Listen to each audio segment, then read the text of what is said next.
सतगुरु दी प्यारी साध संगत जी, मेरे ਵੱਲੋਂ ਸਾਰਿਆਂ ਨੂੰ ਰਾਧਾ स्वामी जी। ਤੁਸੀਂ ਜਿੱਥੇ ਵੀ ਹੋਵੋਗੇ ਸਾਰੇ ਖੁਸ਼ ਹੋਵੋਗੇ, ਇਹੀ ਮੈਂ ਆਸ਼ਾ ਕਰਦਾ ਹਾਂ। ਅੱਜ 20 ਮਾਰਚ 2026 ਦਿਨ ਸ਼ੁੱਕਰਵਾਰ ਨੂੰ ਅੱਜ ਹਜ਼ੂਰ ਜੀ ਵੱਲੋਂ ਕੁਐਸਚਨ ਆਨਸਰ ਕੰਡਕਟ ਕੀਤੇ ਗਏ। ਅੱਜ Baba ji question answer session ਦੇ ਵਿੱਚ ਨਹੀਂ ਆਏ। ਅੱਜ ਬਾਬਾ ਜੀ ਦਾ ਪ੍ਰੋਗਰਾਮ ਦਿੱਲੀ ਪਾਰਟੀ ਸੈਂਟਰ ਦੇ ਵਿੱਚ ਸੀਗਾ। ਸਵੇਰੇ 10 ਵਜੇ ਉੱਥੇ ਓਪਨ ਕਾਰ ਦਰਸ਼ਨ ਬਾਬਾ ਜੀ ਨੇ ਦਿੱਤੇ ਤੇ ਫਿਰ ਬਾਬਾ ਜੀ ਡੇਰਾ ਬਿਆਸ ਆ ਗਏ, लेकिन बाबा जी क्वेश्चन आंसर सैशन दे विच नहीं आए। अज दे क्वेश्चन आंसर सोलली हजूर जी द्वारा ही कंडक्ट किए गए हैं। जिहड़ी संगत अज ब्यास नहीं आ सकी है वो बड़ी खुशी दे नाल इन्हां क्वेश्चन आंसर नूं सुन सकती है जी।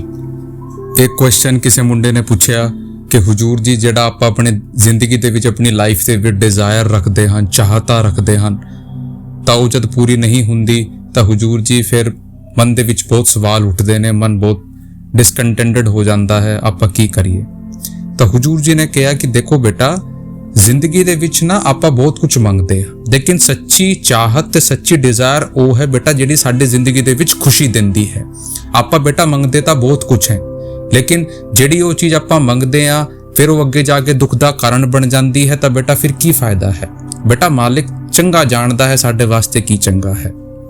आपां नूं बेटा अपने जिहड़ा मैंटल बैलेंस है वो बना के चलना है, आपां नूं तां अपने वल्लों सही करना है। अगला सवाल किसी ने पूछा कि हुजूर जी आपां कहंदे आ कि पैसे नूं चाहत नहीं देनी चाहिए है, पैसे नूं प्रायोरिटी नहीं देनी चाहिए है, लेकिन फिर भी आपां हुजूर जी अपनी जिंदगी दे विच पैसे दे चाहत दे विच ही रहिंदे आ, ओदी प्रायोरिटी आपां करदे आ। हुजूर जी ने कहा कि बेटा पैसा कमाना माड़ी चीज़ नहीं है, बेटा आपां नूं जिंदगी दे विच बैलेंस रखण दी लोड़ है।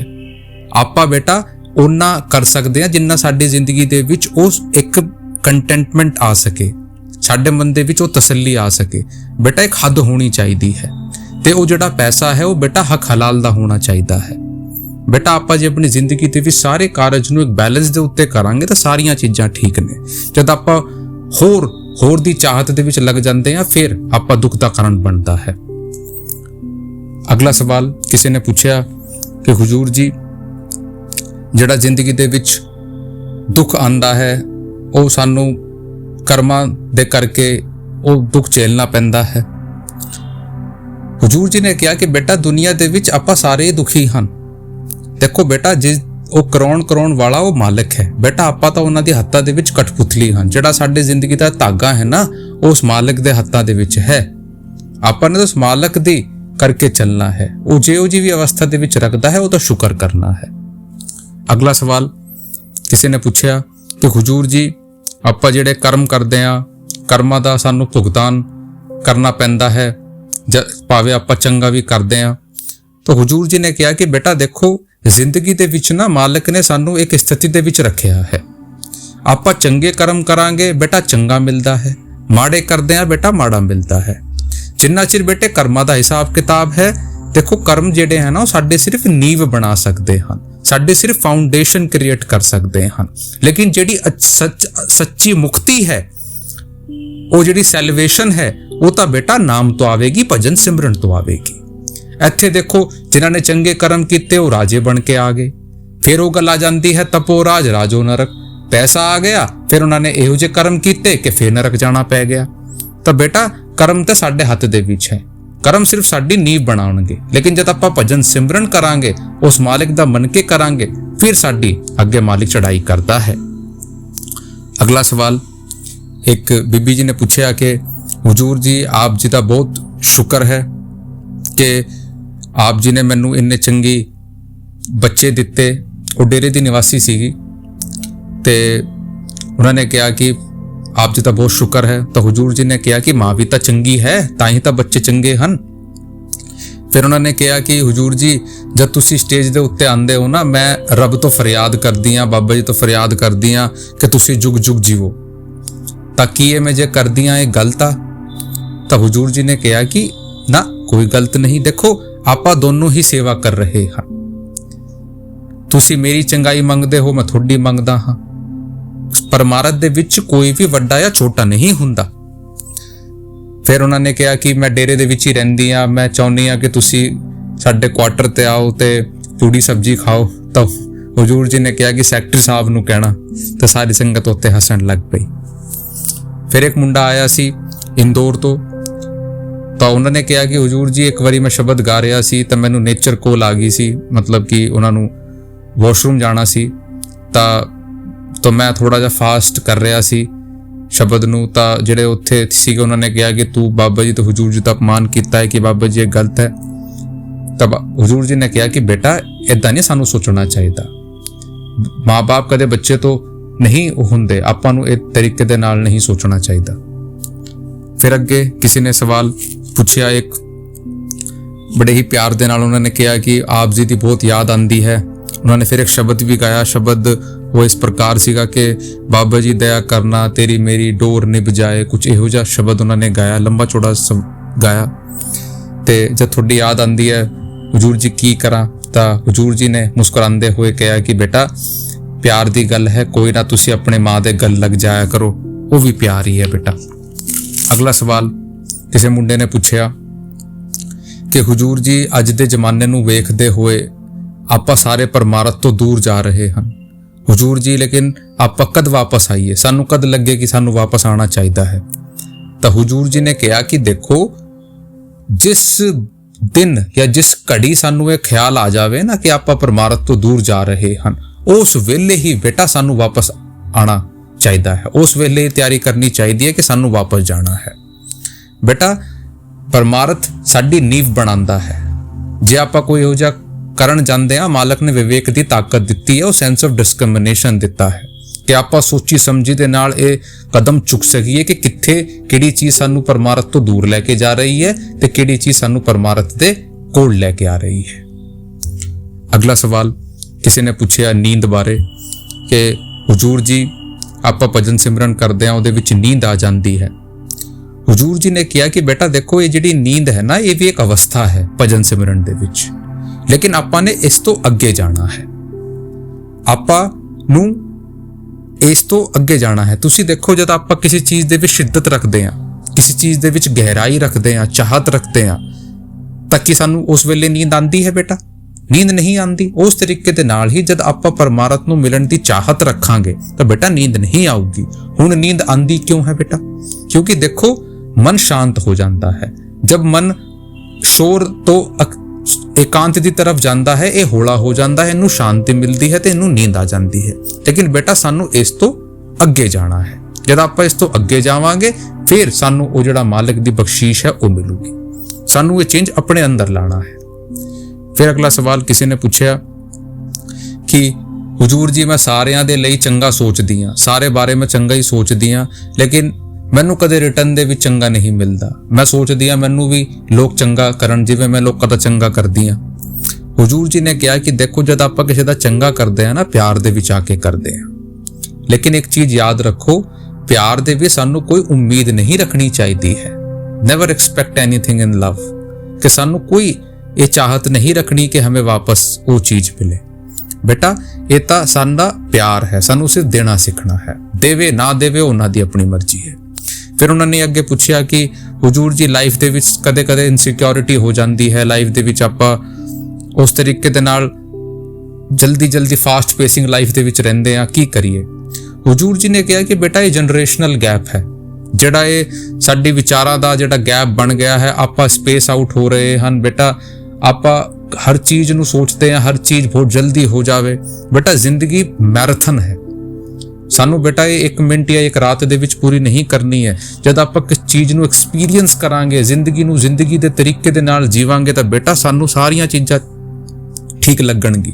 लेकिन अज सारियां चीज़ां आपां फास्ट चाहते हैं, तां करके आपां अज पूरे तरीके दे नाल इस तरीके दे नाल इनसिक्योर होए बैठे हैं।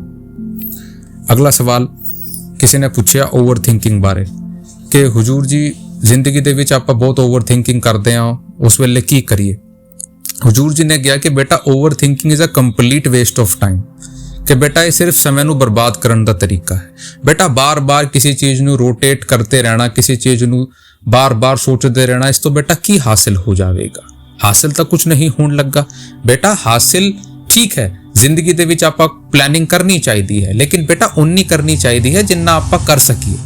ਬੇਟਾ ਸਾਨੂੰ ਐਕਸ਼ਨ ਲੈਣਾ ਹੈ। ਆਪਾਂ ਜ਼ਿੰਦਗੀ ਦੇ ਵਿੱਚ ਕੋਈ ਐਕਸ਼ਨ ਲਿਆਂਗੇ, ਉਸ ਦੇ ਲਈ ਕੁਝ ਕਦਮ ਚੁੱਕਾਂਗੇ ਤਾਂ ਹੀ ਤਾਂ ਬੇਟਾ ਕੋਈ ਸੋਲੂਸ਼ਨ ਮਿਲੇਗਾ। ਸੋਲੂਸ਼ਨ ਆਊਗਾ ਬੇਟਾ ਐਕਸ਼ਨ ਦੇ ਨਾਲ। ਆਪਾਂ ਨੇ ਕੁਝ ਕਦਮ ਚੁੱਕਣਾ ਪਊਗਾ, ਫਿਰ ਉਸ ਤੋਂ ਐਕਸਪੀਰੀਅੰਸ ਹੋਊਗਾ।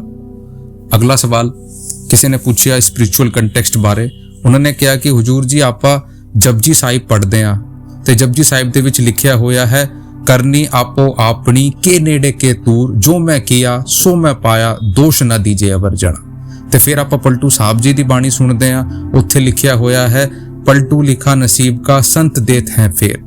ਤੇ ਆਖਰੀ ਦੇ ਵਿੱਚ ਆਪਾਂ ਜਦ ਗਦ ਕਰਦੇ ਹਾਂ, ਕਨਕਲੂਡ ਕਰਦੇ ਹਾਂ ਤਾਂ ਸਰੈਂਡਰ ਦੀ ਭਾਵਨਾ ਆ ਜਾਂਦੀ ਹੈ। ਤਾਂ ਹੁਜੂਰ ਜੀ ਕੀ ਸੰਤ ਮਹਾਤਮਾ ਸਾਡੀ ਕਿਸਮਤ ਨੂੰ ਚੇਂਜ ਕਰ ਸਕਦੇ ਹਾਂ, ਸਾਡੀ ਕਿਸਮਤ ਨੂੰ ਬਦਲ ਸਕਦੇ ਹਾਂ? ਹੁਜੂਰ ਜੀ ਨੇ ਕਿਹਾ ਕਿ ਦੇਖੋ ਬੇਟਾ, ਵੈਰੀ ਕਲੀਅਰ, ਸੰਤ ਮਹਾਤਮਾ ਇੱਥੇ ਉਸ ਸ੍ਰਿਸ਼ਟੀ ਦਾ ਜਿਹੜਾ ਕਾਨੂੰਨ ਹੈ ਉਹਨੂੰ ਬੇਟਾ ਕਦੇ ਤੋੜਨ ਨਹੀਂ ਆਉਂਦੇ। ਕਿਸਮਤ ਸਾਡੀ ਕੋਈ ਚੇਂਜ ਨਹੀਂ ਕਰ ਸਕਦਾ। ਹਾਂ, ਮਾਲਿਕ ਸਾਡੀ ਸੂਲੀ ਨੂੰ ਸਾਡੀ ਜਿਹੜੀ ਸੂਲੀ ਹੈ ਉਹਨੂੰ ਸੂਲ ਬਣਾ ਸਕਦੇ ਹਾਂ, ਉਹਨੂੰ ਮਿਟੀਗੇਟ ਕਰ ਸਕਦੇ ਹਾਂ, ਕਮ ਕਰ ਸਕਦੇ ਹਾਂ। ਲੇਕਿਨ ਬੇਟਾ ਜਿਹੜੇ ਜਿਹੋ ਜਿਹੇ ਵੀ ਕਰਮ ਆਪਾਂ ਨੇ ਕੀਤੇ ਹੈ ਉਹਦਾ ਬੇਟਾ ਭੁਗਤਾਨ ਤਾਂ ਸਾਨੂੰ ਦੇਣਾ ਹੀ ਦੇਣਾ ਹੈ। ਲੇਕਿਨ ਜਿਹੜਾ ਨਾਮਦਾਨ ਸਾਨੂੰ ਦਿੱਤਾ ਗਿਆ ਹੈ ਉਸ ਤੋਂ ਬੇਟਾ ਸਾਨੂੰ ਤਾਕਤ ਮਿਲ ਜਾਂਦੀ ਹੈ ਕਿ ਆਪਾਂ ਹਸੀ ਖੁਸ਼ੀ ਇਹਨਾਂ ਚੀਜ਼ਾਂ ਨੂੰ ਬੜੇ ਪ੍ਰੇਮ ਦੇ ਨਾਲ ਇਹਨਾਂ ਨੂੰ ਹੱਸਦੇ ਹੱਸਦੇ ਇੱਦਾਂ ਦੇ ਉੱਤੇ ਬੀਤ ਜਾਂਦੇ ਹਨ। ਫਿਰ ਉਹਨਾਂ ਨੇ ਹੁਜੂਰ ਜੀ ਨੇ ਕਿਹਾ ਕਿ ਜੇ ਤੈਨੂੰ ਇੰਨੀਆਂ ਬਾਣੀਆਂ ਦਾ ਪਤਾ ਹੈ ਤੂੰ ਸਤਸੰਗ ਕਰਿਆ ਕਰ। ਤਾਂ ਫਿਰ ਉਹਨਾਂ ਨੇ ਕਿਹਾ ਕਿ ਹੁਜੂਰ ਜੀ ਤੁਸੀਂ ਤਾਕਤ ਬਖਸ਼ੋਗੇ ਤਾਂ ਸਤਸੰਗ ਵੀ ਕਰ ਲਿਆਂਗੇ। ਅਗਲਾ ਸਵਾਲ ਕਿਸੇ ਨੇ ਪੁੱਛਿਆ ਮੁੰਡੇ ਨੇ ਕਿ ਹੁਜੂਰ ਜੀ ਮੈਨੂੰ ਨਾ ਸਾਰੇ ਤਾਨੇ ਦਿੰਦੇ ਹਨ ਕਿ ਤੂੰ ਸਤਸੰਗੀ ਹੈ, ਪੀਰ ਪੈਗੰਬਰਾਂ ਦੇ ਉੱਤੇ ਜਾਇਆ ਕਰ, ਤੇਰਾ ਕੰਮ ਬਣ ਜਾਊਗਾ। ਲੇਕਿਨ ਮੈਂ ਕਹਿੰਦਾ ਹਾਂ ਕਿ ਜੋ ਕੁਝ ਵੀ ਕਰੇਗਾ ਮੇਰਾ ਗੁਰੂ ਕਰੇਗਾ, ਮੈਨੂੰ ਆਪਣੇ ਗੁਰੂ ਦੇ ਉੱਤੇ ਵਿਸ਼ਵਾਸ ਹੈ ਤੇ ਉਹ ਸਾਰੇ ਮੈਨੂੰ ਪਾਗਲ ਕਹਿੰਦੇ ਹਨ। ਹੁਜੂਰ ਜੀ ਮੈਂ ਕੀ ਕਰਾਂ? ਹੁਜੂਰ ਜੀ ਨੇ ਕਿਹਾ ਕਿ ਬੇਟਾ ਜੋ ਲੋਕੀ ਕਹਿੰਦੇ ਹਨ ਉਹਨਾਂ ਨੂੰ ਕਹੀ ਜਾਣ ਦਿਓ, ਕਿਸੇ ਦੇ ਕਹਿਣ ਦੇ ਨਾਲ ਤਾਂ ਕੋਈ ਪਾਗਲ ਨਹੀਂ ਹੋ ਜਾਂਦਾ। ਬੇਟਾ ਜੇ ਤੁਹਾਨੂੰ ਵਿਸ਼ਵਾਸ ਹੈ ਤਾਂ ਬੇਟਾ ਮਾਲਿਕ ਸਾਰਾ ਕੁਝ ਕਰਦਾ ਹੈ। ਬੇਟਾ ਚਾਰ ਚੰਗਾ ਬੋਲਣਗੇ, ਚਾਰ ਮਾੜਾ ਬੋਲਣਗੇ। ਬੇਟਾ ਸਾਡੇ ਉੱਤੇ ਮੁਨੱਸਰ ਹੈ ਆਪਾਂ ਆਪਣੀ ਲਾਈਫ ਨੂੰ ਕਿਹੜੇ ਪਾਸੇ ਲੈ ਕੇ ਜਾਣਾ ਹੈ। ਸਾਨੂੰ ਬੇਟਾ ਵਿਸ਼ਵਾਸ ਰੱਖ ਕੇ ਅੱਗੇ ਵਧਣਾ ਹੈ, ਬੋਲਣ ਦਿਓ ਜਿਨ੍ਹਾਂ ਨੇ ਜੋ ਬੋਲਣਾ ਹੈ। ਅਗਲਾ ਸਵਾਲ ਇੱਕ ਨੇ ਪੁੱਛਿਆ ਕਿ ਹੁਜੂਰ ਜੀ ਮੈਂ ਬੀਟੈਕ ਪਰਸਿਊ ਕਰ ਰਹੀ ਹਾਂ ਤੇ ਮੈਂ ਹੁਣ ਸੋਚ ਵਿਚਾਰ ਦੇ ਵਿੱਚ ਹਾਂ ਕਿ ਮੈਂ ਗਵਰਨਮੈਂਟ ਜੌਬ ਦੇ ਵਿੱਚ ਜਾਵਾਂ ਜਾਂ ਫਿਰ ਪ੍ਰਾਈਵੇਟ ਜੌਬ ਦੇ ਵਿੱਚ ਜਾਵਾਂ, ਮਤਲਬ ਸਰਕਾਰੀ ਨੌਕਰੀ ਕਰਾਂ ਜਾਂ ਫਿਰ ਪ੍ਰਾਈਵੇਟ ਨੌਕਰੀ ਕਰਾਂ। ਹੁਜੂਰ ਜੀ ਨੇ ਕਿਹਾ ਕਿ ਦੇਖੋ ਬੇਟਾ, ਸਾਡੇ ਮਨ ਨੂੰ ਜੋ ਠੀਕ ਲੱਗੇ ਸਾਨੂੰ ਕਰਨਾ ਚਾਹੀਦਾ ਹੈ। ਸਭ ਤੋਂ ਪਹਿਲਾਂ ਸਾਨੂੰ ਬੇਟਾ ਆਪਣੀ ਸਕਿੱਲਸ ਬਾਰੇ ਧਿਆਨ ਦੇਣਾ ਚਾਹੀਦਾ ਹੈ ਕਿ ਸਾਡੇ ਵਿੱਚ ਕਿਹੜੀ ਤਾਕਤ ਹੈ, ਕਿਹੜੀ ਸਕਿੱਲਸ ਹੈ। ਆਪਾਂ ਆਪਣੀ ਸਕਿੱਲਸ ਦੇ ਬਾਰੇ ਧਿਆਨ ਦੇਵਾਂਗੇ ਆਪਾਂ ਕਰ ਸਕਦੇ ਹਾਂ। ਫਿਰ ਉਹਨਾਂ ਨੇ ਪੁੱਛਿਆ ਕਿ ਹੁਜੂਰ ਜੀ ਜਦ ਆਪਾਂ ਕਿਸੇ ਕੰਪਨੀ ਦੇ ਵੱਲ ਕੰਮ ਕਰਦੇ ਹਾਂ ਤਾਂ ਉੱਥੇ ਆਪਾਂ ਨੌਕਰੀ ਕਰਦੇ ਹਾਂ, ਸਾਨੂੰ ਆਪਣਾ ਬਿਜ਼ਨਸ ਕਰਨਾ ਚਾਹੀਦਾ ਹੈ ਤਾਂ ਕੀ ਇਹਦੇ ਵਿੱਚ? ਹੁਜੂਰ ਜੀ ਨੇ ਕਿਹਾ ਕਿ ਦੇਖੋ ਬੇਟਾ, ਜਦ ਆਪਾਂ ਕਿਸੇ ਕੰਪਨੀ ਦੇ ਵਿੱਚ ਕੰਮ ਕਰਦੇ ਹਾਂ ਤਾਂ ਆਪਾਂ ਕਿਸੇ ਕੰਪਨੀ ਦੇ ਲਈ ਕੰਮ ਕਰਦੇ ਹਾਂ, ਉੱਥੇ ਏਵਜ ਦੇ ਵਿੱਚ ਸਾਨੂੰ ਤਨਖਾਹ ਮਿਲਦੀ ਹੈ। ਬੇਟਾ ਜਦ ਆਪਾਂ ਬਿਜ਼ਨਸ ਕਰਦੇ ਹਾਂ ਉਹ ਸਾਡਾ ਆਪਣਾ ਕੰਮ ਬਣ ਜਾਂਦਾ ਹੈ, ਫਿਰ ਆਪਾਂ ਆਪਣੇ ਲਈ ਕੰਮ ਕਰਦੇ ਹਾਂ, ਤਾਂ ਇਹ ਸਾਡੇ ਉੱਤੇ ਮੁਨੱਸਰ ਹੈ। ਫਿਰ ਉਹਨਾਂ ਨੇ ਪੁੱਛਿਆ ਕਿ ਹੁਜੂਰ ਜੀ ਅੱਜ ਕੱਲ੍ਹ ਨਾ ਟਾਈਮ ਜਿਹੜਾ ਹੈ ਮੈਨੇਜ ਨਹੀਂ ਹੋ ਪਾਉਂਦਾ ਤਾਂ ਆਪਾਂ ਬਹੁਤ ਇੱਧਰ ਉੱਧਰ ਡਿਸਟਰੈਕਟ ਹੋ ਜਾਂਦੇ ਹਾਂ। ਹੁਜੂਰ ਜੀ ਨੇ ਕਿਹਾ ਕਿ ਬੇਟਾ ਅੱਜ ਕੱਲ੍ਹ ਤਾਂ ਡਿਜੀਟਲ ਜ਼ਮਾਨਾ ਹੈ, ਜਿਹੜੇ ਟਾਈਮ ਮੈਨੇਜਮੈਂਟ ਟੂਲਸ ਹੈਗੇ ਆ, ਐਪਸ ਹੈਗੇ ਆ, ਉਹਨਾਂ ਨੂੰ ਯੂਜ਼ ਕਰ ਸਕਦੇ ਆ ਤੇ ਆਪਣੇ ਟਾਈਮ ਨੂੰ ਇਕੁਅਲੀ ਡਿਵਾਈਡ ਕਰ ਸਕਦੇ ਆ ਕਿ ਕਿਸ ਵੇਲੇ ਸਾਨੂੰ ਕੀ ਕੰਮ ਕਰਨਾ ਹੈ। ਕੁਝ ਐਪਸ ਆਉਂਦੇ ਹਨ ਉਹ ਆਪਾਂ ਇੰਸਟਾਲ ਕਰ ਸਕਦੇ ਹਾਂ, ਉਹਦੇ ਲਈ ਆਪਾਂ ਟਾਈਮ ਨੂੰ ਮੈਨੇਜ ਕਰ ਸਕਦੇ ਹਾਂ। ਅਗਲਾ ਸਵਾਲ ਕਿਸੇ ਨੇ ਪੁੱਛਿਆ ਕਿ ਹੁਜੂਰ ਜੀ ਐਸਟ੍ਰੋਲੋਜੀਕਲ ਕਨਸੈਪਟ ਤੋਂ ਮੈਨੂੰ ਮਾਂਗਲਿਕ ਕਿਹਾ ਗਿਆ ਹੈ ਤੇ ਕਹਿੰਦੇ ਆ ਕਿ ਮਾਂਗਲਿਕ ਦਾ ਵਿਆਹ ਨਹੀਂ ਹੁੰਦਾ, ਰਿਸ਼ਤੇ ਨਹੀਂ ਲੱਭਦੇ, ਹੁਜੂਰ ਜੀ ਕੀ ਕਰਾਂ? ਹੁਜੂਰ ਜੀ ਨੇ ਕਿਹਾ ਕਿ ਬੇਟਾ ਇਹ ਸਭ ਕੁਝ ਵੇਸਟ ਆਫ ਟਾਈਮ ਹੈ। ਆਪਾਂ ਨੂੰ ਬੇਟਾ ਮਾਲਿਕ ਦੇ ਲਈ ਕੋਈ ਵੇਲਾ ਮਾੜਾ ਨਹੀਂ ਹੈ, ਕੋਈ ਚੰਗਾ ਨਹੀਂ। ਮਾਲਿਕ ਕਦੇ ਭੇਦਭਾਵ ਨਹੀਂ ਕਰਦਾ। ਬੇਟਾ ਤੁਸੀਂ ਕੀ ਸੋਚਦੇ ਹੋ ਜਿਹੜੇ ਮਾਂਗਲਿਕ ਹੁੰਦੇ ਆ ਉਹਨਾਂ ਦੇ ਡਾਈਵੋਰਸ ਨਹੀਂ ਹੁੰਦੇ? ਬੇਟਾ ਸਾਰਿਆਂ ਦੇ ਮਾਲਿਕ ਪਰਖ ਰੱਖਦਾ ਹੈ। ਬੇਟਾ ਸਾਨੂੰ ਇਹਨਾਂ ਚੀਜ਼ਾਂ ਤੋਂ ਉੱਤੇ ਉੱਠ ਕੇ ਚੱਲਣ ਦੀ ਲੋੜ ਹੈ। ਅਗਲਾ ਸਵਾਲ ਕਿਸੇ ਨੇ ਪੁੱਛਿਆ ਕਿ ਹੁਜੂਰ ਜੀ ਆਪਾਂ ਜਿਹੜਾ ਕੁਝ ਕੰਮ ਕਰਦੇ ਆ ਆਪਣੇ ਪੈਰੈਂਟਸ ਤੋਂ, ਆਪਣੇ ਮਾਂ-ਬਾਪ ਤੋਂ ਛੁਪਾ ਕੇ, ਕੀ ਉਹ ਠੀਕ ਹੈ, ਸਾਨੂੰ ਕਰਨਾ ਚਾਹੀਦਾ ਹੈ? ਹੁਜੂਰ ਜੀ ਨੇ ਕਿਹਾ ਕਿ ਬੇਟਾ ਦੇਖੋ, ਮਾਲਿਕ ਤੋਂ ਬਾਅਦ ਅਗਰ ਕੋਈ ਹੈ ਨਾ ਤਾਂ ਸਾਡੇ ਮਾਂ-ਬਾਪ ਹਨ। ਮਾਂ-ਬਾਪ ਦਾ ਰਿਣ ਨਹੀਂ ਆਪਾਂ ਕਦੇ ਚੁਕਾ ਸਕਦੇ। ਬੇਟਾ ਮਾਂ-ਬਾਪ ਜੋ ਵੀ ਸਾਡੇ ਭਲੇ ਦੇ ਵਾਸਤੇ ਸੋਚਦੇ ਆ ਉਹ ਸਾਡੀ ਚੰਗਾਈ ਸੋਚਦੇ ਆ, ਬੇਟਾ ਮਾੜਾ ਤਾਂ ਨਹੀਂ ਸੋਚਦੇ। ਬੱਚੇ ਇਹੋ ਜਿਹਾ ਸੋਚਣਾ ਸ਼ੁਰੂ ਕਰ ਦਿੰਦੇ ਹਨ। ਬੇਟਾ ਸਾਨੂੰ ਬੈਠ ਕੇ ਆਪਾਂ ਕੋਈ ਇਹੋ ਜਿਹਾ ਕੰਮ ਹੀ ਕਿਉਂ ਕਰੀਏ ਜਿਹੜਾ ਸਾਨੂੰ ਛੁਪਾਉਣਾ ਪਵੇ? ਤਾਂ ਬੇਟਾ ਸਾਨੂੰ ਤਾਂ ਆਪਣੇ ਸਾਰਿਆਂ ਦੇ ਨਾਲ ਕਰਕੇ ਉਹ ਚੀਜ਼ ਕਰਨੀ ਚਾਹੀਦੀ ਹੈ। ਅਗਲਾ ਸਵਾਲ ਕਿਸੇ ਨੇ ਪੁੱਛਿਆ ਕਿ ਹੁਜੂਰ ਜੀ, ਆਪਾਂ ਜਿਹੜਾ ਪਿਆਰ ਹੈ, ਸਾਨੂੰ ਪਹਿਲਾਂ ਬਾਬਾ ਜੀ ਤੋਂ ਪਿਆਰ ਹੋ ਗਿਆ, ਹੁਣ ਤੁਹਾਡੇ ਤੋਂ ਪਿਆਰ ਹੋ ਗਿਆ, ਤਾਂ ਇਹ ਪਿਆਰ ਸਾਡਾ ਜਿਹੜਾ ਹੈ ਉਹ ਬਣਾ ਰਵੇ। ਤਾਂ ਹੁਜੂਰ ਜੀ ਨੇ ਕਿਹਾ ਕਿ ਬੇਟਾ ਦੇਖੋ, ਇਹ ਜਿਹੜਾ ਪਿਆਰ ਹੈ ਨਾ, ਇਹ ਸਾਨੂੰ ਬਾਹਰ ਤੋਂ ਅੰਦਰ ਲੈ ਕੇ ਜਾਣਾ ਹੈ। ਬੇਟਾ ਦੇਖੋ, ਜੇ ਪਿਆਰ ਨੂੰ ਆਪਾਂ ਅੰਦਰ ਭਜਨ ਸਿਮਰਨ ਦੇ ਵਿੱਚ ਲੈ ਕੇ ਜਾਵਾਂਗੇ ਤਾਂ ਸਾਡਾ ਬੇਟਾ ਫਾਇਦਾ ਹੀ ਫਾਇਦਾ ਹੈ। ਦੇਖੋ ਬੇਟਾ, ਸਾਨੂੰ ਨਾ ਆਪਣੇ ਗੁਰੂ ਦੀ ਟੀਚਿੰਗ ਦੇ ਵੱਲ ਧਿਆਨ ਦੇਣਾ ਹੈ। ਆਪਾਂ ਆਪਣੇ ਟੀਚਿੰਗ ਜਿਹੜੀ ਸਿੱਖਿਆਵਾਂ ਹਨ ਗੁਰੂ ਦੀ, ਉਹਦੇ ਉੱਤੇ ਅਮਲ ਕਰਨ ਦੀ ਲੋੜ ਹੈ। ਉਸ ਪਿਆਰ ਦੇ ਵਿੱਚ ਉਸ ਅਮਲ ਨੂੰ ਲੈ ਕੇ ਚੱਲਣਾ ਹੈ। ਆਪਾਂ ਉਹਦੇ ਪਿਆਰ ਕਰਦੇ ਹਾਂ ਤਾਂ ਉਹਦੀ ਜਿਹੜੀ ਸਿੱਖਿਆਵਾਂ ਹਨ ਉਹਨੇ ਉੱਤੇ ਧਿਆਨ ਦੇਣਾ ਹੈ। ਫਿਰ ਉਹਨਾਂ ਨੇ ਕਿਹਾ ਕਿ ਹੁਜੂਰ ਜੀ, ਮੇਰੇ ਮਾਂ-ਬਾਪ ਜਿਹੜੇ ਹੈ ਨਾ ਬਹੁਤ ਟੈਨਸ਼ਨ ਲੈਂਦੇ ਆ, ਤਾਂ ਮੈਂ ਕੀ ਕਰਾਂ? ਤਾਂ ਹੁਜੂਰ ਜੀ ਨੇ ਫਿਰ ਇਨ ਜਨਰਲ ਕਿਹਾ ਕਿ ਮਾਂ-ਬਾਪ ਨੂੰ ਸਾਰਿਆਂ ਨੂੰ ਹੀ ਕਿ ਟੈਨਸ਼ਨ ਨਹੀਂ ਲੈਣੀ, ਟੈਨਸ਼ਨ ਨਾ ਲਿਆ ਕਰੋ। ਫਿਰ ਉਹਨਾਂ ਨੇ ਪੁੱਛਿਆ ਕਿ ਤੇਰੇ ਮਾਂ-ਬਾਪ ਇੱਥੇ ਹੀ ਆ? ਤੇ ਉਹਨੇ ਕਿਹਾ ਜੀ। ਸਾਰੀ ਸੰਗਤ ਉੱਤੇ ਹੱਸਣ ਲੱਗ ਪਈ। ਅਗਲਾ ਸਵਾਲ ਕਿਸੇ ਨੇ ਪੁੱਛਿਆ ਕਿ ਹੁਜੂਰ ਜੀ, ਆਲਸ ਜਿਹੜੀ ਲੈਥਾਰਜਿਕਨੈਸ ਹੈ ਉਹ ਬਹੁਤ ਰਹਿੰਦੀ ਹੈ, ਆਲਸ ਕੀ ਕਰੀਏ? ਤਾਂ ਹੁਜੂਰ ਜੀ ਨੇ ਕਿਹਾ ਕਿ ਬੇਟਾ, ਇਹ ਵੀ ਸਾਡਾ ਵਿਕਾਰ ਹੈ, ਇਹ ਮਨ ਤੋਂ ਆਉਂਦਾ ਹੈ। ਜਿਹੜਾ ਮਨ ਕਾਬੂ ਦੇ ਵਿੱਚ ਨਹੀਂ ਹੈ ਉਹ ਆਲਸ ਲਾ ਕੇ ਰੱਖ ਦਿੰਦਾ ਹੈ। ਲੇਕਿਨ ਬੇਟਾ, ਸਾਨੂੰ ਮਨ ਨੂੰ ਕਾਬੂ ਕਰਨਾ ਹੈ ਤੇ ਇਸ ਵਿਕਾਰ ਨੂੰ ਵੀ ਤੋੜਨਾ ਹੈ। ਅਗਲਾ ਸਵਾਲ ਕਿਸੇ ਨੇ ਪੁੱਛਿਆ ਲਵ ਮੈਰਿਜ ਬਾਰੇ ਤੇ ਇੰਟਰਕਾਸਟ ਮੈਰਿਜ ਬਾਰੇ ਕਿ ਹੁਜੂਰ ਜੀ, ਜਦ ਆਪਾਂ ਆਪਣੇ ਮਨ ਦੇ ਵਿੱਚ ਕੋਈ ਚੀਜ਼ ਲੈ ਕੇ ਆਉਂਦੇ ਆ, ਕਿਸੇ ਦੇ ਨਾਲ ਪਿਆਰ ਕਰਦੇ ਆ, ਲੇਕਿਨ ਜਾਤ ਪਾਤ ਤਾਂ ਵਿੱਚ ਆ ਜਾਂਦੀ ਹੈ। ਕੁਝ ਇਹੋ ਜਿਹਾ ਸਵਾਲ ਉਹਨਾਂ ਨੇ ਪੁੱਛਿਆ। ਹੁਜੂਰ ਜੀ ਨੇ ਕਿਹਾ ਕਿ ਬੇਟਾ ਦੇਖੋ, ਮੈਂ ਤਾਂ ਜਾਤ ਪਾਤ ਦੇ ਬਿਲਕੁਲ ਖਿਲਾਫ ਹਾਂ। ਪਹਿਲਾਂ ਦੇ ਜ਼ਮਾਨੇ ਦੇ ਵਿੱਚ ਬੇਟਾ ਸਿੱਖਿਆ ਹਰ ਘਰ ਤੱਕ ਨਹੀਂ ਪਹੁੰਚੀ ਸੀ, ਤਾਂ ਕਰਕੇ ਇਹ ਜਾਤ ਪਾਤ ਬਣ ਗਈ। ਪਹਿਲਾਂ ਲੁਹਾਰ ਦਾ ਬੇਟਾ ਲੁਹਾਰ ਬਣ ਜਾਂਦਾ ਸੀ, ਸੁਨਾਰ ਦਾ ਬੇਟਾ ਸੁਨਾਰ ਬਣ ਜਾਂਦਾ ਸੀ, ਕਿਉਂਕਿ ਉਸ ਵੇਲੇ ਸਿੱਖਿਆ ਹਰ ਘਰ ਤੱਕ ਨਹੀਂ ਪਹੁੰਚੀ ਸੀ। ਲੇਕਿਨ ਅੱਜ ਕੱਲ੍ਹ ਤਾਂ ਬੇਟਾ ਇਹੋ ਜਿਹਾ ਨਹੀਂ ਹੈ, ਹਰ ਬੰਦਾ ਹਰ ਕੰਮ ਨੂੰ ਕਰ ਰਿਹਾ ਹੈ। ਤਾਂ ਬੇਟਾ ਸਾਨੂੰ ਤਾਂ ਇਹਦੇ ਉੱਤੇ ਉੱਠਣ ਦੀ ਲੋੜ ਹੈ। ਮੈਂ ਇਹ ਨਹੀਂ ਕਹਿੰਦਾ ਕਿ ਤੁਸੀਂ ਇਹਦੇ ਵਿੱਚ ਲੜਾਈ ਰੱਖੋ, ਆਪਣੇ ਮਾਂ-ਬਾਪ ਦੇ ਨਾਲ ਪਿਆਰ ਦੇ ਨਾਲ ਗੱਲ ਕਰਕੇ ਉਹਨਾਂ ਨੂੰ ਸਮਝਾ ਸਕਦੇ ਹੋ।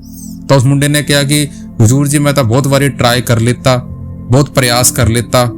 ਤਾਂ ਹੁਜੂਰ ਜੀ ਨੇ ਕਿਹਾ ਕਿ ਨਹੀਂ ਬੇਟਾ, ਪ੍ਰਯਾਸ ਕਰਦੇ ਰਹੋ, ਮਾਲਿਕ ਜ਼ਰੂਰ ਬਖਸ਼ਿਸ਼ ਕਰੂਗਾ।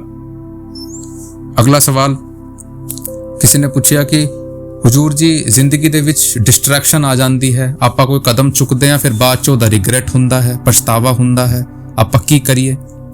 ਹੁਜੂਰ ਜੀ ਨੇ ਕਿਹਾ ਕਿ ਦੇਖੋ ਬੇਟਾ, ਜ਼ਿੰਦਗੀ ਦੇ ਵਿੱਚ ਆਪਾਂ ਕੋਈ ਕਦਮ ਚੁੱਕਦੇ ਹਾਂ, ਉਹਦਾ ਕੋਈ ਨਾ ਕੋਈ ਨਤੀਜਾ ਤਾਂ ਬੇਟਾ ਹੁੰਦਾ ਹੀ ਹੈ। ਆਪਾਂ ਡਰ ਕੇ ਬਹਿ ਜਾਵਾਂਗੇ, ਰਿਗਰੈਟ ਦੇ ਵਿੱਚ ਚਲੇ ਜਾਵਾਂਗੇ ਤਾਂ ਨਹੀਂ ਕੁਝ ਹੋਣ ਲੱਗਾ। ਬੇਟਾ, ਕੋਈ ਵੀ ਚੀਜ਼ ਸਾਡੀ ਜ਼ਿੰਦਗੀ ਦੇ ਵਿੱਚ ਹੁੰਦੀ ਹੈ, ਚੰਗੀ ਹੋਵੇ ਮਾੜੀ ਹੋਵੇ, ਕੁਝ ਨਾ ਕੁਝ ਸਾਨੂੰ ਸਿਖਾ ਕੇ ਜਾਂਦੀ ਹੈ, ਕੁਝ ਨਾ ਕੁਝ ਸਾਨੂੰ ਐਕਸਪੀਰੀਅੰਸ ਦੇ ਕੇ ਜਾਂਦੀ ਹੈ। ਲੇਕਿਨ ਬੇਟਾ, ਸਾਨੂੰ ਸਿੱਖਣਾ ਹੈ। ਆਪਾਂ ਜੇ ਉਸ ਤੋਂ ਸਿੱਖਾਂਗੇ, ਫਿਰ ਉਹ ਕਦਮ ਨਹੀਂ ਚੁੱਕਾਂਗੇ ਤਾਂ ਸਾਡੇ ਲਈ ਫਾਇਦਾ ਹੀ ਫਾਇਦਾ ਹੈ। ਤਾਂ ਕੋਈ ਵੀ ਚੀਜ਼ ਹੈ ਜਿਹੜੀ ਜ਼ਿੰਦਗੀ ਦੇ ਵਿੱਚ ਆਂਦੀ ਹੈ, ਸਾਨੂੰ ਉਸ ਤੋਂ ਸਿੱਖਣਾ ਹੈ। ਅਗਲਾ ਸਵਾਲ ਕਿਸੇ ਨੇ ਪੁੱਛਿਆ ਕਿ ਹੁਜੂਰ ਜੀ, ਮੇਰੀ ਇੱਕ ਆਦਤ ਹੈ ਕਿ ਕਦੇ-ਕਦੇ ਜਦ ਮੈਂ ਘਰ ਆਉਂਦਾ ਹਾਂ, ਮੰਮੀ ਮੇਰੀ ਭਜਨ ਤੇ ਬੈਠੀ ਰਹਿੰਦੀ ਹੈ ਤੇ ਮੈਨੂੰ ਰੋਟੀ ਦੀ ਭੁੱਖ ਲੱਗਦੀ ਹੈ, ਤਾਂ ਮੈਂ ਆਪਣੀ ਮੰਮੀ ਨੂੰ ਉਠਾ ਦਿੰਦਾ ਹਾਂ ਭਜਨ ਤੇ ਕਿ ਮੇਰੇ ਲਈ ਰੋਟੀ ਬਣਾ ਦਿਓ। ਤਾਂ ਫਿਰ ਮੈਨੂੰ ਇਹੋ ਜਿਹਾ ਮਹਿਸੂਸ ਹੁੰਦਾ ਹੈ ਕਿ ਇਹ ਸਹੀ ਹੈ ਹੁਜੂਰ ਜੀ? ਤਾਂ ਹੁਜੂਰ ਜੀ ਨੇ ਕਿਹਾ ਕਿ ਬੇਟਾ ਦੇਖੋ, ਜਿਹੜਾ ਭਜਨ ਸਿਮਰਨ ਉਹ ਕਰਦੀਆਂ ਹਨ, ਉਹ ਬੇਟਾ ਘਰ ਦੀ ਪੋਜ਼ਿਟਿਵਿਟੀ ਉਸ ਤੋਂ ਆਉਂਦੀ ਹੈ। ਉਹ ਭਜਨ ਸਿਮਰਨ ਕਰਦੀ ਹੈ ਬੇਟਾ, ਸਾਨੂੰ ਇਸ ਤਰੀਕੇ ਦੇ ਨਾਲ ਉਹਨਾਂ ਨੂੰ ਉਠਾਉਣਾ ਨਹੀਂ ਚਾਹੀਦਾ ਹੈ। ਬੇਟਾ ਥੋੜੀ ਦੇਰ ਬਾਅਦ ਖਾ ਸਕਦੇ ਹਾਂ, ਜਾਂ ਫਿਰ ਆਪਣਾ ਟਾਈਮ ਮੈਨੇਜਮੈਂਟ ਇਹੋ ਜਿਹਾ ਬਣਾਈਏ ਬੇਟਾ ਕਿ ਆਪਾਂ ਥੋੜਾ ਜਿਹਾ ਰੁਕ ਜਾਈਏ, ਲੇਕਿਨ ਠਾਣਾ ਨਹੀਂ ਚਾਹੀਦਾ ਹੈ, ਉਹਨਾਂ ਨੂੰ ਕਰਨ ਦਿਓ। ਫਿਰ ਉਹਨਾਂ ਨੇ ਪੁੱਛਿਆ ਕਿ ਹੁਜੂਰ ਜੀ, ਦੁਨੀਆ ਬਹੁਤ ਮਾੜੀ ਹੈ ਤੇ ਦੁਨੀਆ ਦੇ ਵਿੱਚ ਸਾਰੇ ਖਰਾਬ ਨੇ। ਹੁਜੂਰ ਜੀ ਨੇ ਕਿਹਾ ਕਿ ਬੇਟਾ, ਆਪਾਂ ਦੁਨੀਆ ਤੋਂ ਕੀ ਲੈਣਾ ਹੈ?